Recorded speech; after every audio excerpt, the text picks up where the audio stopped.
Otep, bien-aimés frères et sœurs, vous connaîtrez la vérité et la vérité vous affranchira. Ça, c'est pas moi qui le dis, c'est la Bible qui le dit. Mais moi, je vous dis mieux. Vous connaîtrez la vérité historique, notamment celle de vos ancêtres kémites, et vous aurez une vision globale de ce que c'est que la vraie souveraineté politique. J'ajoute, vous reviendrez à la spiritualité africaine ancestrale et vous comprendrez les enjeux de l'indépendance économique.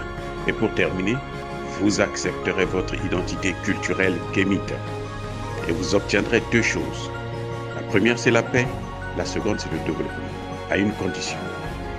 L'unité de toute l'Afrique noire, l'unité de tous les Noirs du monde entier.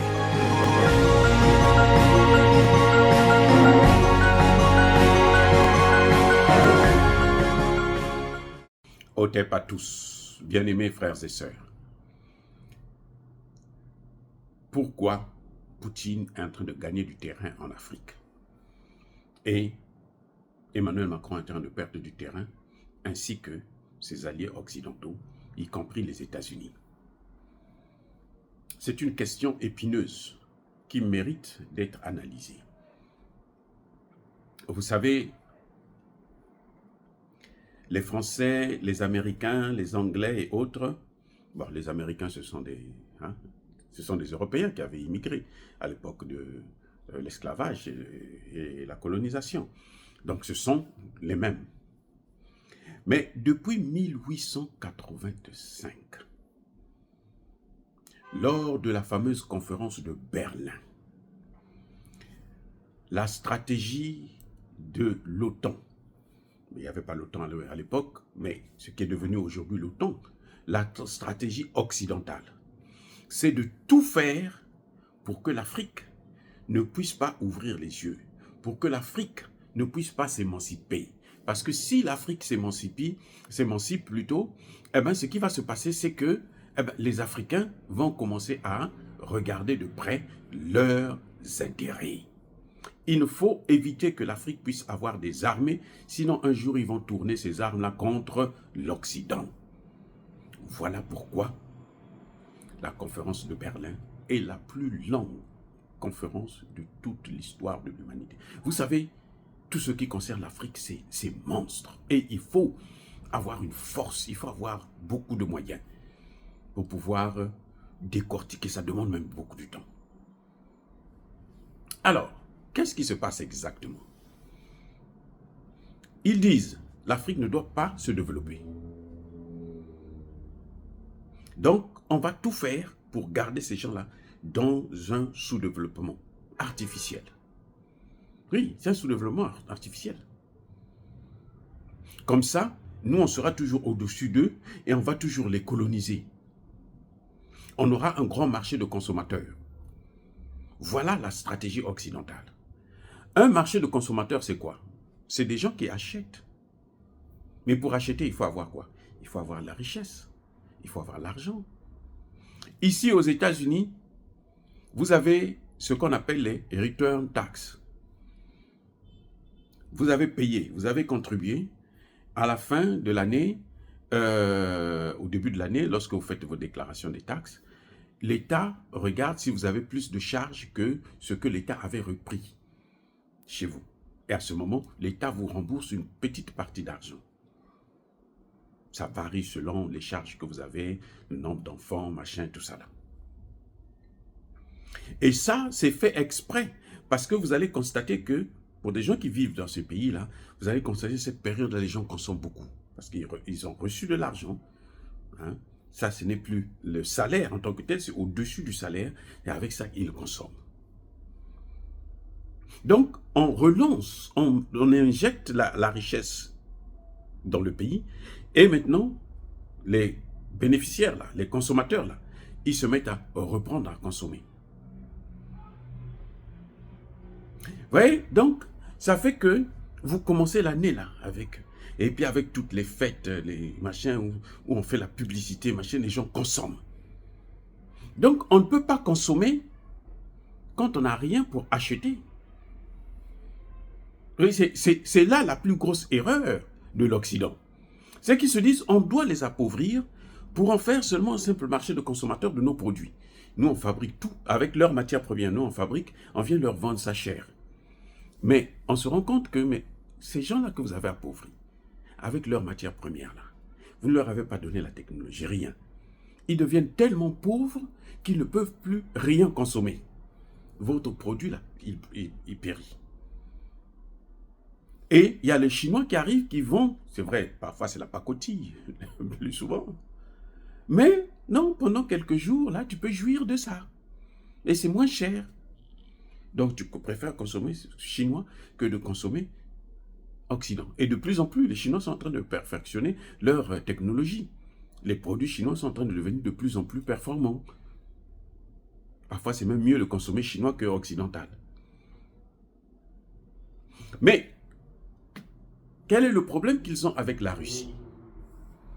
La Russie qui avait participé à ce partage de gâteau, qui sait que ces gens-là, leur objectif, c'est empêcher les Africains de se développer, pour qu'ils puissent coloniser les Africains à vie. Donc, Poutine, qui est un grand historien, qui connaît bien l'histoire, il sait ce qui s'est passé. Ils ont des documents, c'est écrit. Que voilà la faiblesse, voilà l'objectif de ces gens-là avec les Africains. Que fait Poutine?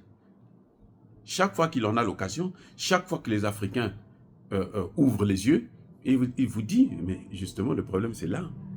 On ne veut pas que vous vous développez. Comme ça, vous allez dépendre d'eux. Donc, Poutine vous donne les instruments pour vous développer. Ce sont vos matières premières à vous, hein. Mais il vous donne l'information. Maintenant, il y a un secteur que vous n'avez pas, qui est celui de la sécurité. Il dit non, la sécurité, moi, je vais m'en occuper. Mais entre-temps, voilà ce que vous devrez faire. C'est pour ça que vous voyez que les Africains vont vers la Russie. Ce n'est pas parce que la Russie, ils sont des super blancs, non. Non, non, non, non. Les autres veulent vous appauvrir pour que vous puissiez dépendre d'eux. Poutine, il dit non. Vous savez, vous avez des richesses. Si je vous aide à vous enrichir, moi, je veux consommer aussi vos produits. J'aurai besoin de vous. Et pire, c'est que Poutine, qui est l'adversaire des Occidentaux, sait que les Occidentaux, là, ils vivent à cause de l'Afrique. Donc, si l'Afrique monte, si l'Afrique ouvre les yeux, eh bien, l'Afrique va comprendre le jeu des Occidentaux et va lâcher les Occidentaux. Et lui, il va tirer son grand profit. Il part pour nous coloniser parce qu'on a déjà ouvert les yeux, on ne peut plus nous recoloniser. C'est pour ça que moi, quand je vois des panafricanistes se dire, donner des avertissements aux Russes, je dis c'est ridicule. C'est ridicule. Les Russes savent que ce qui fait que les Occidentaux sont en train de payer actuellement, sont en train d'être chassés, ce n'est pas parce que les Russes sont mieux que les Occidentaux, non. C'est parce que les Occidentaux avaient une politique où il fallait nous piétiner. Donc les Russes disent non, nous on ne va plus les piétiner. Comme ça, on va les traiter d'égal à égal. Comme ça, nous on va tirer profit, eux aussi vont tirer profit. Entre-temps, moi je veux affaiblir les autres. L'objectif de Poutine en Afrique, c'est d'abord affaiblir l'OTAN.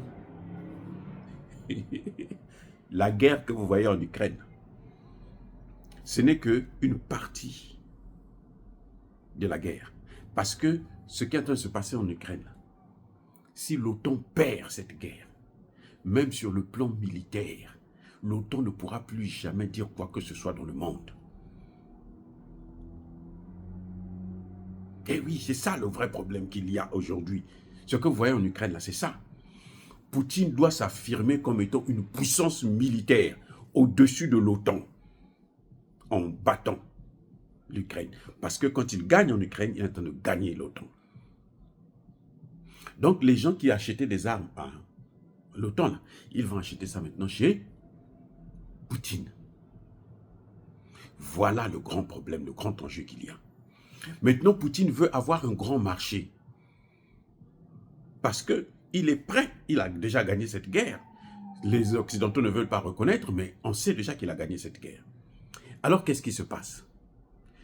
Les gens qui achetaient des armes chez les Occidentaux vont maintenant acheter chez Poutine. Donc, son industrie d'armement qui est en train de fonctionner là, à longueur de journée, c'est pourquoi? Mais c'est pour vendre ça en Afrique. Mais pour que l'Afrique puisse consommer ces produits, il faut que l'Afrique puisse se débarrasser des Occidentaux qui sont en train de piller ces matières premières. Eh oui. Ce que les Occidentaux ont fait avec la Chine, c'est ce que Poutine est en train de faire avec l'Afrique. Les Occidentaux sont allés en Chine parce que eux, leur objectif, c'était pénaliser toujours, garder les Africains dans la même situation. Mais maintenant, Poutine vient nous aider à sortir. Il nous ouvre les yeux.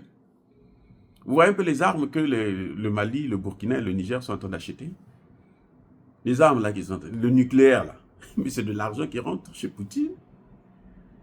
Et cette technologie là, il faut la maîtriser. Ça va prendre des années, peut-être 10, 20, 30 ans. Même Poutine sera déjà mort. Mais entre-temps, ces petits-enfants-là vont continuer à jouir de ça. De ce qu'il est en train de faire aujourd'hui. Parce qu'eux, ils travaillent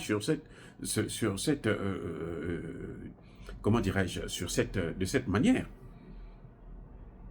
Donc, en fait, si les Occidentaux nous avaient laissé un peu de marge de manœuvre, regardez les Français. Pourquoi on parle que des Français? C'est le seul pays qui a une monnaie en Afrique. Au monde, là, c'est le seul pays qui a une monnaie utilisée par 15 pays africains. 15. Mais c'est trop. Maintenant, la France est en train de payer ça. Et Poutine n'est pas bête. Il ne peut pas faire la même chose. Parce que s'il fait la même chose, ça va se retourner. Les mêmes causes produisent les mêmes effets. Ça va prendre le temps que ça prendra, mais ça va se retourner contre la Russie. Donc, nous n'avons même pas besoin, je dis, nous n'avons pas besoin de dire à Poutine comment il doit vivre avec nous. Il sait que moi, avec eux, c'est le gagnant-gagnant. Pourquoi on va dire ça à Poutine? On ne dit pas ça aux Chinois, on ne dit pas ça aux Turcs, on ne dit pas ça aux Cubains, ainsi de suite. Parce qu'on sait que non, ce n'est pas leur politique. Avec la Russie, c'est parce que c'est la Russie qui a tout compris. Déjà pour les indépendances, là, la Russie était le seul pays, membre permanent du Conseil de sécurité, qui a soutenu l'Afrique pour obtenir les indépendances. Ce que vous avez vu là, dans les années 60, c'est l'ex-URSS qui avait fait le travail. Ce n'est pas les Européens, les Français, on leur a obligé ça. C'est pour ça d'ailleurs, vous avez vu, comme ils n'étaient pas contents, ils ont transformé, ils ont créé d'autres manières, une autre forme de colonisation. C'est pour ça. Mais maintenant, ça est en train de changer. Ce n'est plus la même chose. Et on n'aura plus affaire aux mêmes acteurs. Maintenant, nous avons des vrais acteurs. Et donc, quand Emmanuel Macron veut parler avec Poutine, il va jusqu'au Brésil pour chercher à parler avec Poutine. C'est parce que il se dit, il veut ramener, il veut voir avec Poutine comment ils peuvent faire ensemble pour recoloniser le continent africain. Ce que Poutine ne peut pas accepter. Parce que Poutine sait que s'il se lance dedans, il va échouer. Il va perdre toute la confiance qu'il a. Les gens vont revenir vers les Occidentaux. C'est un piège pour Poutine. Il n'est pas bête. Donc pour éviter de tomber dans ce piège, Poutine ne va jamais accepter les propositions de Macron. Macron a commencé ça avant la guerre en Ukraine. Jusqu'aujourd'hui, Macron est en train de faire pression sur Poutine. Vous savez, il a essayé de faire le chantage. Je vais envoyer des armes, je vais envoyer mes soldats. Poutine dit, bon, voilà. Le peu qu'il avait déjà envoyé, là, on les a tous massacrés. Tous, même pas un seul n'a survécu. Il y a des Français qui étaient là-bas, qui sont revenus, qui ont pu fuir. Quand ils sont revenus, ils ont dit, ah, attention, n'envoyez pas vos enfants. Eh oui. Donc Emmanuel Macron ne sait plus quoi faire. Alors que la première des choses, il faut qu'il arrête de se shooter de sa folie, qu'il laisse les Africains. Regardez, il est le premier pays à appeler Bassirou. Il n'a même pas encore prêté serment, il l'appelle. Il veut influencer, il veut avoir un mot à dire dans la formation du gouvernement. Où est son problème? Oui, parce qu'il est malade. Je vous ai dit, et je le répète, Macron a toujours été le plus nul de sa génération. Ça se voit, regardez. Il est complètement fou. Qu'est-ce que tu as à voir avec Bassirou qui vient d'être élu? Laisse les Sénégalais jouir. Laisse les Sénégalais jouir. Et je suis sûr qu'il n'hésitera pas à accepter un poste ministériel en Afrique. Mais attendez, Sarkozy, c'est qui? Et il représente qui? Il ne représente pas la Côte d'Ivoire? Au Qatar, là? Sarkozy, un ancien président qui travaille pour l'Afrique. Bon, bien sûr, c'est un président tordu qu'il a placé là. ça se comprend. Mais en réalité, ça ne pouvait pas se faire. Oh, les amis, soyez bénis, abondamment bénis. Soyez-en sûrs. Avec la Russie, ça ne sera pas pareil avec les autres, parce qu'ils n'ont pas le même objectif. C'est ça que je voudrais que vous puissiez comprendre. L'objectif des Occidentaux, c'est de nous maintenir dans la pauvreté. L'objectif des Russes, c'est de nous aider à s'émanciper afin d'avoir un marché pour l'écoulement de ces produits. Et ça, c'est beaucoup mieux pour nous. Soyez bénis, abondamment bénis par le Dieu des Kémites et par nos ancêtres angélisés, mais que tous ceux qui persécutent le continent africain le pillent et le déstabilisent, qu'ils soient noirs, blancs, chinois, arabes, juifs, indiens ou qui qu'ils soient punis, maudits, foudroyés, neutralisés, écrasés, effacés par le Dieu des Kémites et par nos ancêtres angélisés. Vive l'Afrique éternelle, j'ai dit et j'assume.